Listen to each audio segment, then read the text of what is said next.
Hello and welcome to 2 Hour Team, a show where we get a game, play it for 2 hours and then decide if we're going to refund it or keep it. I am Nate, playing as your mate Nate.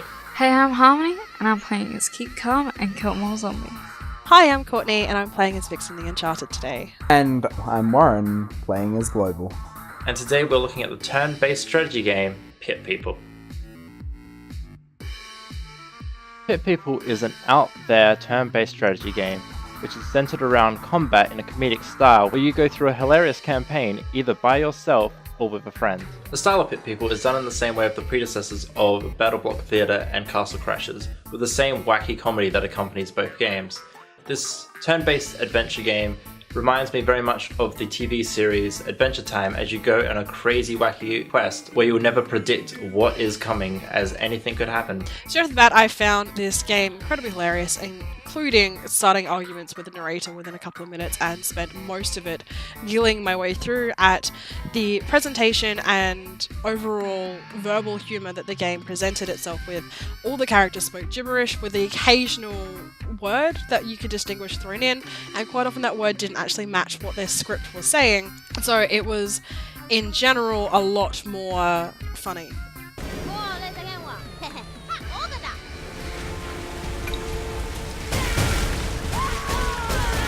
I said Horatio dies!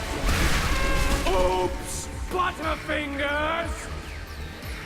How you say? Combat is simple. You move all your characters to hexagon spaces and then they decide to attack what enemy they want to attack. This whole free-thinking AI can be a bit frustrating at times, but it also makes you think about what your units tend to do and sort of position them in a way that best suits your style. This adds a strategy layer to the game, where you need to think and choose carefully the spaces you move your characters to, as they might attack an enemy you didn't want to. Obviously you've got your different battle units, so your ranged ones have to be placed at a distance so that their ranged weapons can affect their enemies, and your healers need to be placed near the wounded.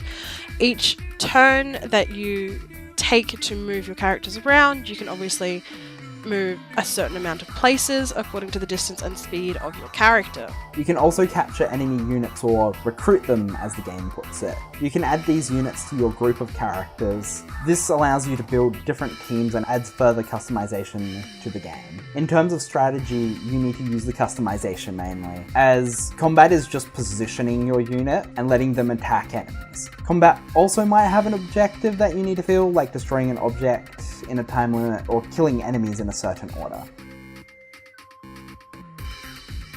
The co-op in this game is quite balanced and tries to be quite fair to both players at the same time, allowing each player to have control of their own full individual party and the loadouts of each character within that party, allowing them to build and control their units in the field any way they want. Even though you're playing cooperatively, it still feels like you have the same control as you would if you were playing single player. So throughout the game, my partner Warren and I were trying to find a way to initiate the PvP, so as much as we found the area to phone, it was literally a phone booth, to phone Nate and Harmony into our game, we actually couldn't initiate it or get that started.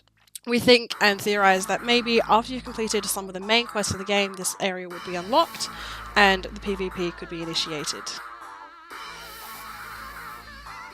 Pit People is a fantastic casual turn-based game, which is great to play either alone or alongside with a friend. It will have you in hysterics the whole way through, and I'm definitely keeping it. I fell in love with Pit People the moment I watched the intro clip. The sounds, the art style, the animation, everything about this game is adorable. The story and commentary is hilarious. That, combined with the dark jokes and themes in the game, they have me hooked. The behemoth did not disappoint. I'm keeping it. Overall, I found this casual game quite hilarious to play, and the random adventures that were awaiting my teammate Warren and I to be one of the most entertaining casual games I've played in a long time.